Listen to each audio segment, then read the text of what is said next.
Assalamualaikum. Assalamualaikum. Assalamualaikum. Assalamualaikum. Assalamualaikum warahmatullahi wabarakatuh. Perkenalkan, nama saya Aisyah Nur Asfiya. Saya Celsia Salsa Beradita. Nama saya Diana Nur Febriani Maryam Meknaf. Saya Putri Karisma Milandikasya. Saya Widya Putri Ramadhani. Saya Libdansa. Nama saya Aisyah Ramadan Safitri. Saya Fanual Kerelia. Nama saya Dava Adi Chandra Kurniawan. Nama saya Dewa Rizky Pangestu. Saya Mutiara Putri Maharani. Nama saya Ana Amatullah. Saya Nadia Nanda Teresa Putri dari kelompok 2 kelas hukum 2020A akan menjelaskan Pancasila sebagai paradigma reformasi.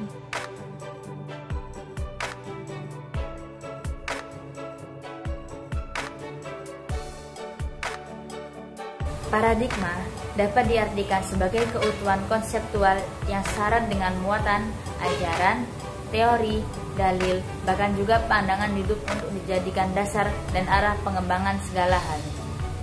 Dalam istilah ilmiah, paradigma kemudian berkembang dalam berbagai bidang kehidupan manusia dan ilmu pengetahuan lainnya, misalnya politik, hukum, ekonomi, budaya, serta bidang lainnya. Istilah paradigma kemudian berkembang menjadi terminologi yang mengandung konotasi pengertian sumber nilai, pola pikir, orientasi dasar, sumber asas, serta arah dan tujuan dari suatu perkembangan, perubahan, serta proses pembangunan. Pengertian reformasi. Makna reformasi secara etimologis berasal dari kata reformation, dari akar kata reform. Sedangkan secara harfiah, reformasi mempunyai pengertian yaitu suatu gerakan yang memformat ulang, menata kembali hal-hal yang menyimpang, untuk dikembalikan pada format atau bentuk semula sesuai dengan nilai-nilai ideal yang diceritakan rakyat. Reformasi juga diartikan pembaharuan dari paradigma, pola lama ke paradigma, pola baru untuk menuju ke kondisi yang lebih baik sesuai dengan harapan rakyat. Gerakan reformasi dilakukan karena adanya suatu penyimpangan. Pada masa pemerintahan Orde Baru, banyak terjadi penyimpangan-penyimpangan, misalnya pada asas kekeluargaan yang berubah menjadi kolusi, korupsi, dan nepotisme yang tidak sesuai dengan makna dan semangat Undang-Undang Dasar 1945. Suatu gerakan reformasi dilakukan dengan berdasarkan pada suatu kerangka struktural tertentu. Dalam hal ini yang dimaksudkan adalah Pancasila sebagai ideologi bangsa dan negara Indonesia. Jadi, reformasi pada prinsipnya merupakan suatu gerakan untuk kembali kepada dasar nilai-nilai sebagaimana yang telah dicita-citakan oleh bangsa Indonesia.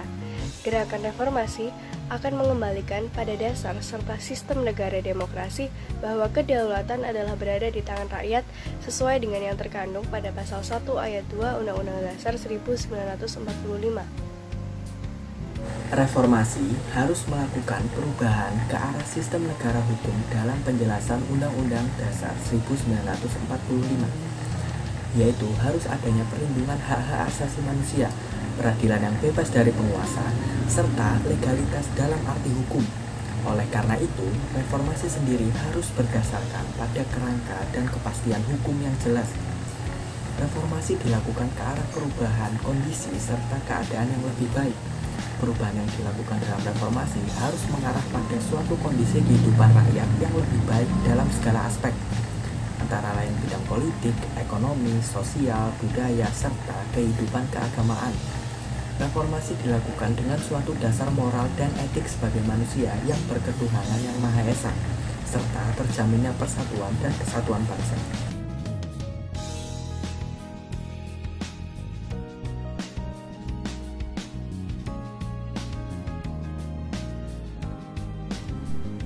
Syarat-syarat reformasi. 1.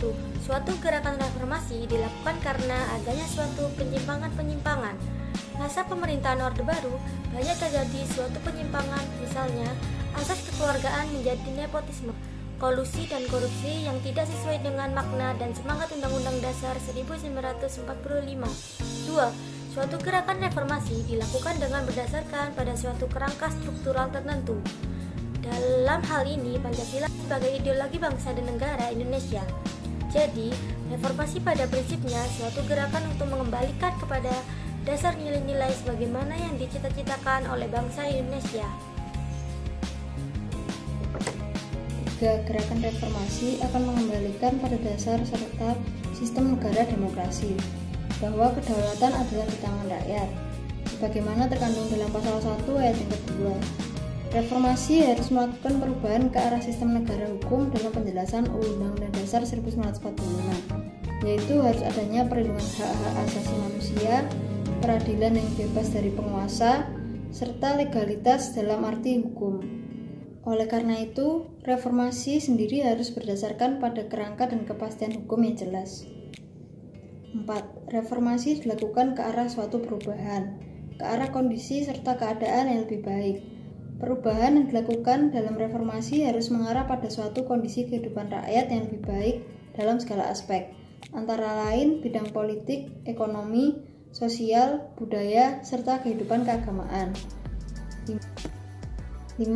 Reformasi dilakukan dengan suatu dasar moral dan etika sebagai manusia yang berketuhanan yang Maha Esa, serta terjaminnya persatuan dan kesatuan bangsa. Tujuan reformasi pertama, melakukan perubahan secara serius dan bertahap untuk menemukan nilai-nilai baru dalam kehidupan berbangsa dan bernegara. Kedua, menata kembali seluruh struktur kenegaraan, termasuk perundangan dan konstitusi yang menyimpang dari arah perjuangan dan cita-cita seluruh masyarakat bangsa. Ketiga, melakukan perbaikan di segenap bidang kehidupan, baik politik, ekonomi, sosial, budaya, maupun pertahanan keamanan. Keempat, menghapus dan menghilangkan cara-cara hidup dan kebiasaan dalam masyarakat bangsa yang tidak sesuai lagi dengan tuntutan reformasi, seperti KKN, kekuasaan sewenang-wenang atau otoriter, penyimpangan, dan penyelewengan yang lain. Inti reformasi adalah memelihara segala yang sudah baik dari kinerja bangsa dan negara di masa lampau, mengoreksi segala kekurangannya sambil merintis pembaharuan untuk menjawab tantangan masa depan. Pelaksanaan kehidupan berbangsa dan bernegara masa lalu memerlukan identifikasi mana yang masih perlu dipertahankan dan mana yang harus diperbaiki. Hal ini mutlak diperlukan dalam upaya pemantapan kebijaksanaan nasional untuk menyongsong mencapai masa depan bangsa yang aman dan sejahtera. Pancasila yang merupakan 5 aksioma yang disaringkan dari kehidupan masyarakat Indonesia jelas akan mantap jika diwadahi dalam sistem politik yang demokratis, yang dengan sendirinya menghormati kemajemukan masyarakat Indonesia. Pemilihan umum salah satu sarana demokrasi yang penting, baru dipandang bebas apabila dilakukan secara langsung, umum, bebas, rahasia, jujur, dan adil. Peranan Pancasila dalam era reformasi harus nampak sebagai paradigma ketatanegaraan. Artinya Pancasila menjadi kerangka pikir atau pola pikir bangsa Indonesia, khususnya sebagai dasar negara. Pancasila sebagai landasan kehidupan berbangsa dan bernegara, ini berarti bahwa setiap gerak langkah bangsa dan negara Indonesia harus dilandasi oleh sila-sila yang terdapat dalam Pancasila. Sebagai negara hukum, setiap perbuatan, baik dari masyarakat maupun dari pejabat-pejabat, harus berdasarkan hukum yang jelas. Jadi, hukum yang dibentuk tidak boleh bertentangan dengan nilai-nilai Pancasila. Reformasi politik.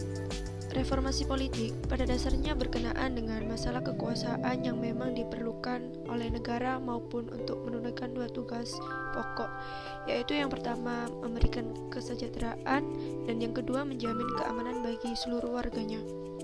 Reformasi politik terkait dengan reformasi dalam bidang-bidang kehidupan lainnya seperti bidang hukum, ekonomi, sosial, budaya, serta HAM Kamnas. Kualitas kewarganegaraan yang tinggi di kalangan para pemimpin selain dapat memahami dan menjabarkan sila-sila Pancasila yang abstrak, tetapi juga mampu memimpin rakyat yang memang hidup dalam primordialnya masing-masing, agar tidak keliru memberi makna kekuasaan bagi seorang pemimpin.